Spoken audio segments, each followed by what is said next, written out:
Come on in, come on in. And welcome to one of my occasional series, When Ian Meets. This week, we've got the young boating David. I say young because he's younger than me. It's not difficult, is it really? No. Not difficult, no. Now, David has basically does sort of vlogging, but he does it via Instagram. And if you haven't already know him or followed him, the links to his Instagram and his Twitter will be in the description below. Now then, we know David, don't we? Yeah, he's lovely. I like David. And when did we meet David? Fun.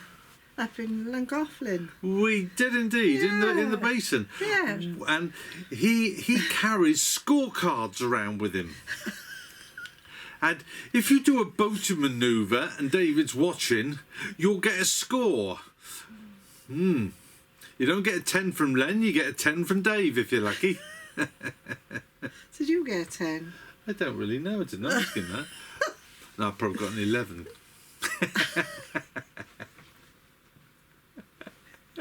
Anyway, he's a really interesting guy to chat to, and I met him in his marina berth on Narrowboat Snowgoose. Let's find out how we got on. Well, another gem for you today, but the question is, who lives on a boat like this?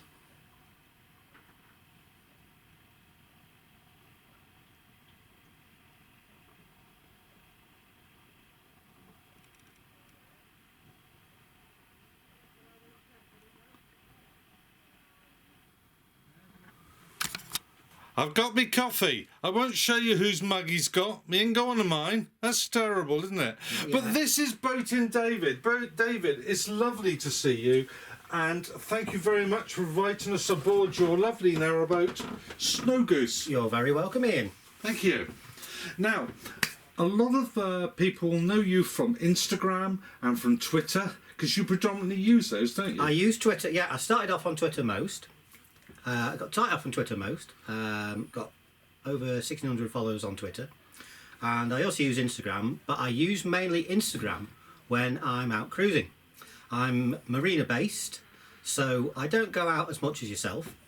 But when I do go out, and I've done almost 480 miles this year already, wow. I'll do Instagram stories in a style of almost YouTube on the stories. So the stories will go on and on and on for each day of the journey. So I'll put them together at the top of the page, and you can all look back and see where I've been. And yeah. they're quite matter of the fact.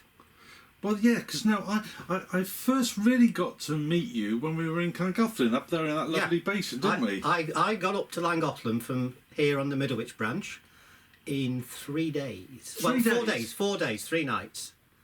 Did you sleep? I did a little bit, but I prefer cruising. I love cruising. I will go if I can cruise. I will cruise. Right. So I went from here to Marbury in 1 day. Yeah. Wow. Marbury. I can't remember. Marbury to Newmarton. Right. And then I suppose I went Newmarton to Llangollen, I think. But the section from Trevor to Llangollen was the trickiest because I do all my boating on my own. Right. So everywhere I go, I do it all on my own. So going through those narrows where they put these wonderful signs up saying, send a member of crew ahead. I've got a problem there because I can't do that. So I have to close my eyes, hope someone nice coming the other way. I'll ask them and say, is anyone coming? I said, no, I'll go for it. So you missed the hen party then? That we all met. Oh dear, yeah, I missed that one. Was it a day boat or was it? Yeah, it was a day boat. Oh yeah, I missed that one. Yeah. I've seen plenty on the Macclesfield Canal this year though. Yeah, that's right. I did the Peak Forest. There seems to be a lot of hen parties going off on these here boats. It seems to be popular. I don't know why. You see the boat come round the corner with balloons festooned all over it, and you think, I'm slowing down and keeping to the one side. Yeah, and the bride on the back wearing a. That's it. Yeah, and the sash. Yeah, getting married. Getting married, or bride of bride or something. Yes, that's it. Now, we won't talk about brides or anything like that. But you're a young person living on a boat. How do you actually find living on a boat as a relatively young person? I think it's relatively normal. I still go out and work. I've still got a part-time job, so it's just a house. But everywhere on the canals, as you well know, and everyone that watches canals and goes onto the canals knows, everyone talks to everyone else. Absolutely. There's no barriers, so they don't care who you are, how young you are, how old you are. Everyone gets on. So I've got a great bunch of neighbours around me. Yeah. We all support each other, and for me, the age thing doesn't matter. I don't think I'm even the youngest here. So Really? yeah, it's quite an eclectic marina. So it's a great place to be. So how long have you actually been living on a narrowboat? I moved on board in 2019. 2018? 2019. 19? Yeah, so it's only coming up to 3 years. It's coming up to 3 years, yeah. But I didn't live on it straight away. When I bought it, I moored it here. Yeah. But I actually got it. I remember getting it. The keys were handed over the day before Crick in 2019. Oh right. And I couldn't resist. And I went out and I took a trip out to Nantwich. Because Nantwich, although it's like the local town, it's 15 minutes by road, 2 hours by boat. Yeah. So it's a perfect little trip. So I went out to Nantwich, and coincidentally at the same time, and I'd been a big fan. I watched the YouTube videos way before buying my boat. It was basically a return to the canal for me because my dad had a boat. Oh right. And his boat was called Snowgoose, which is why my boat is called Snowgoose. And I've always liked canals, but I don't think I realised until about 10 years ago you could live on canals. Quite. So that I'd always thought about, I wanted a boat, but I never had the time to even get one. So I had the money, I just didn't have the time. I thought, well, it's not worth having one and leaving it there, because it would be a waste of money for me. I'd want to use it. Yeah. So I eventually got round, and life changes here, there and everywhere, and I had the money. So this boat I was very lucky because it was, this boat arrived at the marina to go on sale on the Monday. It was advertised on the Tuesday. I looked at it on the Wednesday, prayed no one bought it on the Thursday, and I bought it on the Friday. Wow. It was that quick. It was so good with the sale here. And then after it had some work done to it, and some blacking, I took it to Nantwich. I was moored further down the pontoon back then, and I reversed out, and the wind got me because, as you know, any marina is an attraction to wind. Yeah, they come with marinas come with wind as part of the package, don't they? They do, yeah. So it's like a steel kite, and it went that way instead of that way towards the canal, and I basically went fender to fender and bumped into Narrowboat Experience, who was selling Ewart. Oh no! But it was the most gentlest of nudges, so that we laughed about that. And then I got out, went to Nantwich, and Minimalists were there. All right. So I met them as well. Okay. So I'd met two YouTubers that I'd already followed, and then came back, and then I actually ran out of time. I didn't appreciate Canal Town. No, it's different time, but It went dark before I thought, I can easily make it back. Yeah. Which I suppose is what the hire boats do. So I made. Okay. Yeah. So dodgy ground, that one. yes. So I made it back to Top of the Loch. Next day I drove to Crick. So I went to the Crick show, and then the day after I brought it and put it back in the marina. Fabulous. So you mentioned there that your dad owned an narrowboat. Did he have one He had two boats. No, he had three boats. Yeah. They weren't narrowboats because back in the 70s, it was all GRP basically. Yeah, of course. His first boat was a wooden boat. Right. His second boat was, I know it was a Dawnecraft Dandy. Right. They're the ones with the scalloped fronts underneath the front window with a solid wind at the front. And the second one was the Dawnecraft 23, and that was Snow. Third one, beg your pardon, was Dawnecraft 23 Snowgoose. And there's pictures of me as a kid on the back of that I've still got. I can remember going on that boat on Anderton Boat Lift when it was electrically operated. Wow, that's going So back a bit. I can tick that box You because that was, can. I think it was pre-83. And have you been on it since it's been... I have, yeah. I've taken my own boat on it once, I think now. Yeah, I've been down it once, and I've also been on the trip boat as well. Right, so how does that compare then between the electric operated one and as it is I can't remember too much about it. I was probably about 4 or 5, I think, going down electrically. But I didn't seem to remember... When I went on my own boat, it did seem strange, because when it starts off, it does that. It bounces the boat a bit. It does. And I couldn't remember that bit. Right. So I don't know. I don't know if that was different or not, but Anderton is a special place to me, because I used to moor it at Broken Cross. Uh-huh. So it's an easy access from there, Broken Crossing it straight down to Anderton. And one of my first trips out from here on this boat, I actually took it to Broken Cross, and winded just past Wincham. So it was nice to go through the industrial bit just before Wincham with all the pipes and the steam and everything coming across. That was a lot of memories there. That was great. And I've been down the Llangollen 3 times now. 3 times. So would you say the Llangollen's one of your favourite canals? I like it, but not in the summer. Yeah, it's very busy, isn't it? It's over busy, in my opinion. Yeah. I went in August bank holiday. Oh no. Yeah, well, I know now. I went August bank holiday on the first year, and I got as far as Trevor Basin, just turned around and came back again. Yeah. But I had done the bridge, so I ticked the box. Yeah. Second time I went down the Montgomery Canal. That's stunning. You're right. Really nice, being out of the way. Going down the locks was fabulous. Got some nice pictures there on the Instagram. And then this last month, or last 4 weeks ago now, just come back now. I had 2 weeks down there. Met yourself down there. You did. Caught you up. Caught us all up, didn't you? Yeah. And I did a fantastic arrival at the basin. Reversed it all in, and no one out to see it. Well, it's not always the case. That's always the case. I always find that with boating, if you're going to cock something up, everybody and their dog will be watching. Yes.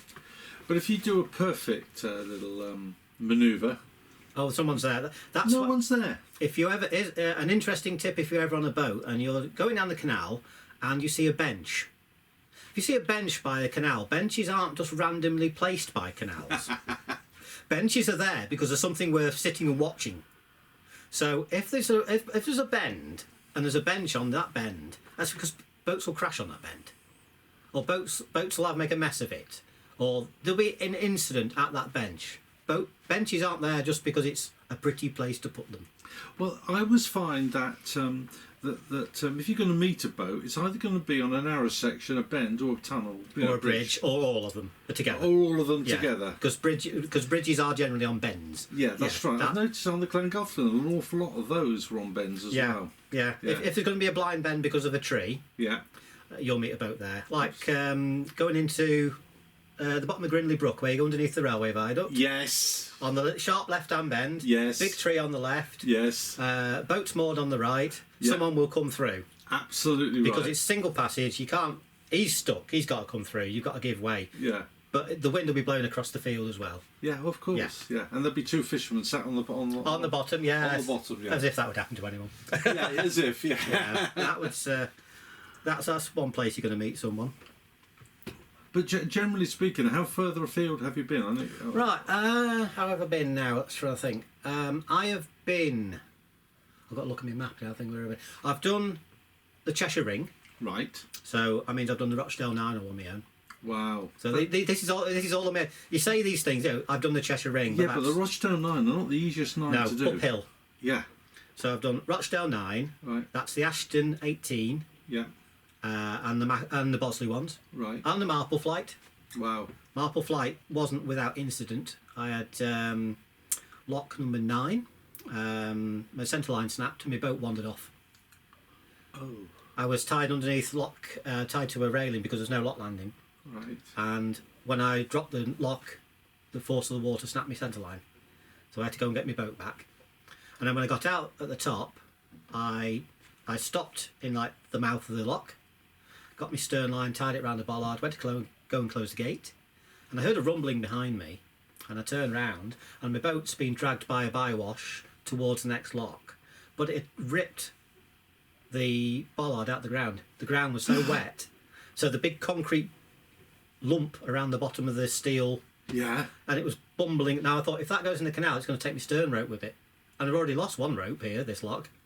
So I had to forget the gate for a second, run after my boat, stop it, untie it, and then sort of kind of move it back and report it to CRT. Oh, what a nightmare. So that was one lock. One lock did for me twice almost there. But Marple Flight's lovely. Yeah. Did that one. I've done the Four Counties twice. I've been down to Shardlow. Did Shardlow this year. Right. So I've done all the Shropshire Union. Been top to bottom of the Shroppy. I've done all of the Trent and Mersey. Been down the Runcorn Arm. I've done all the Llangollen. Done all the Monty that's open so far. I've not done the Colden Canal yet. That's a nearby one. I say nearby, it's a couple of days to get there. Yeah, of course. Yeah. Where else have I been? I think that's pretty much it. I've covered. So when you're doing all these cruises and you're actually taking the photographs, you put an awful lot out on Instagram, don't you? Yeah, try. Yeah, So you do your vlogging, as it were, on Instagram. Yeah, I if I see something that I think that could possibly be worth making a point about, I'll make a point about it. Yeah. Usually, I usually try and get it in a hilarious way if I can do. Get a joke in. Yeah, no, I saw that because when, now I've got to remember who it was now, when Simon and Tracy reversed off their pontoon, you've held up your 10 card for them. I did, yes. Well, we have boats that turn in front of us here. Yeah. So we have scorecards. It doesn't encourage them not to hit us, but I have a scorecard. So I got the scare when they managed to get out, and without use of any girly buttons, things like that. It was, I'll give you a score. Oh, that's good. That's it. Because I winded it the other day, and the wind caught me as I went. Yeah, I saw after you'd come down for the pump out. Yeah, That's right. The wind will catch you here. People were turning. We reckon it's about 75-foot gap between the pontoons. Right. So it's fairly typical of a winding hole. Yeah. But in a winding hole, generally you've got stuff around it, trees, bushes. Yeah. The one further down is absolutely encased in trees and is one of the best winding holes to wind around here, nearby Sykes Hollow. That's one of the best ones to do. It's worth just having a trip down there. So that's if it's really windy, go down Really there. windy, yeah. You'll be going down the straight bit sideways because the wind will be blowing you. Absolutely. But it's a good place to wind down there. That's a tip for the Middlewich branch. But this boat seems to be quite light on how it handles. It's really, you point it, it goes. And if the wind wants to go, take it, the wind will take it. Yeah.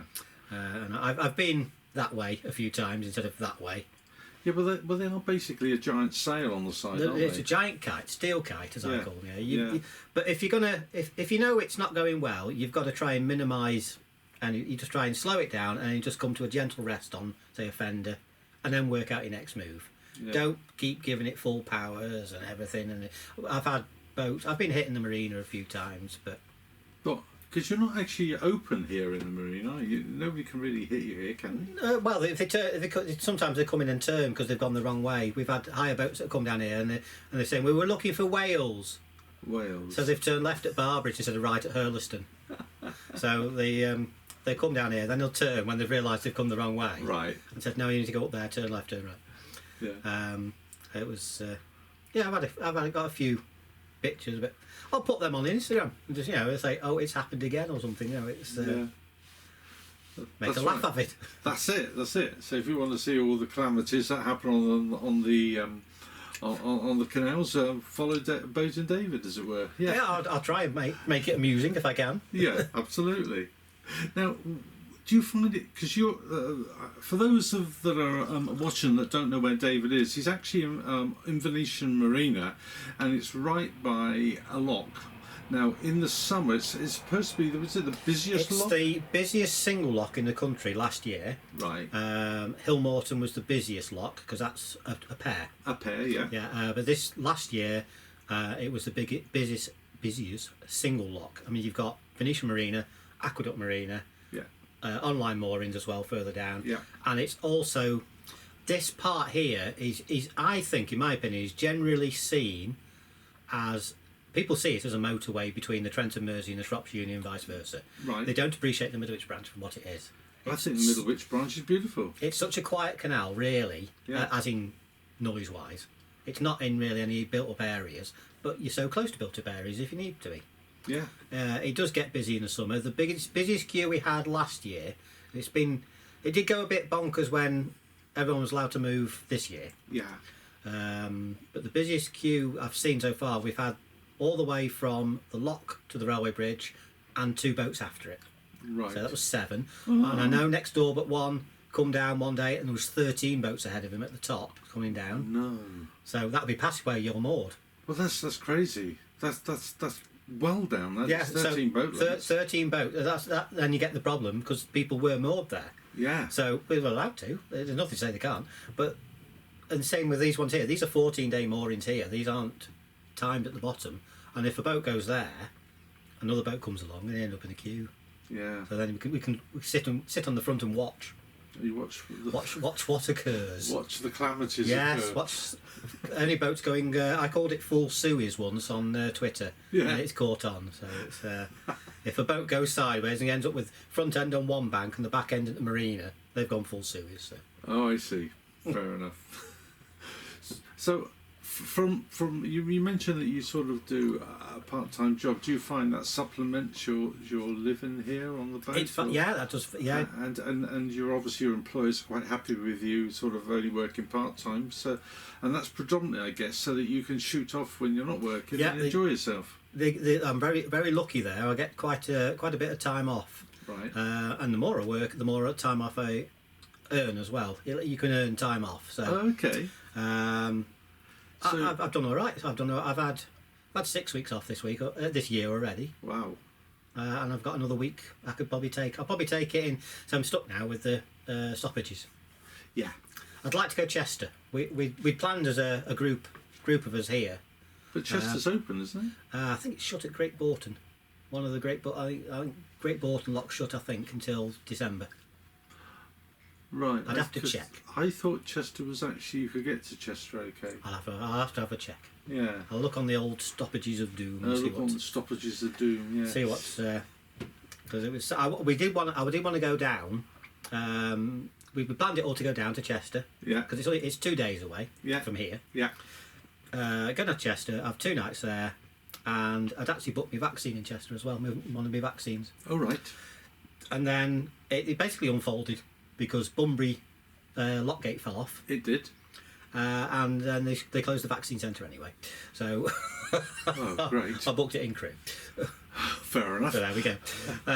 So we never went in the end. So I've not been to Chester this year. It's a shame 'cause I like going to Chester. It's a nice trip. Chester's actually a lovely city, isn't Yes. it? I really enjoy it. In fact, the time I spent 2 or 3 days walking around Chester last year, and it's just beautiful around those walls and everything. Yeah. And down in the basin, I actually preferred the basin to the Definitely. other moorings. I prefer the basin any time. Yeah. Me and a boat that's on the far end. Yeah. We be 2 years ago now. Yeah. We went to Ellesmere Port on New Year's Eve. Yeah. And we moored up near the Cheshire Oaks, behind the Skoda garage. Yeah, yeah. So it's plenty of light. Yes. So it felt quite safe there. We walked to Cheshire Oaks just to have tea at KFC, Yeah. and it's when all the traffic imploded and nothing moved at Ellesmere Port for 7 hours or so. So we walked in, had our tea, walked out, and the same cars were still there, and we were just walking back to our home. Oh, lovely. A bit of smugness, when you can do that. There is some sort of degree of smugness, isn't there? And New Year's Eve, we were in the basin. Yeah. And then at midnight came out, just any other boat. All the boaters that were there came out. There's only a couple there, and all the people come out of the houses and saying Happy New Year to us on the canal. Oh, that's So lovely. down the bottom. So that was like I wasn't expecting that. You'd think maybe there was like them and us, but there's not there. They're not. They're very nice. It's Really just the nice. swan that doesn't like us being there. There's a nasty swan here as well. It will hiss at you Yeah. and then ask food. It's not quite got the right idea. We've got our own pet goose here as well. We've got Arnie. Arnie. He never leaves because he's I'll be back because he never leaves, and he sees off all the other geese. Right. So it's relatively goose-free zone here. It's quite quiet. Goose free zone. I like that. Yeah, Yeah. but he's all right. He'll peck at your boat just for a hello. There's a boat coming at me. He'll peck at my boat just for a bit of food, and he'll take it out of your hand as well. Now he's Oh, he's got that tame. he's got has that he? tame. Oh, yeah, right, yeah. lovely. He's been here 2 years now, I think. He never got anywhere. No. He disappeared in the summer, but I think he found another goose. Oh yeah. So I think he went down down there, and Yeah. it's nice to come back to when you've had your trips. Yeah, absolutely, yeah. Went on vacation. Well, look, David, thank you very much for your time. I mean, it's been absolutely super chatting with you, and it's great to actually be on board the boat with you and Welcome. Snowgoose and to greet you. So, hopefully, we'll meet up again in the not too distant future. Yeah, and that'd be maybe nice to we see can you around. grab that elusive pint that always seems to not be around when we are. Yeah, we need to find a pub that's open. We need to find a pub that's open. David, have a fantastic Christmas, mate. Look after yourself, and thank you very much for talking to all my lovely viewers. Thank you very much. Hey, that was good, wasn't it? Yeah. I like David. He's Yeah. a lovely guy, isn't he? He's great fun. She's so knowledgeable and, Yeah, and so yeah. genuine. And, He's a and he- nice guy. yeah, nice guy. So I hope you enjoyed that. And David, if I know you'll be watching, thanks, mate. Thank you very much. Yeah.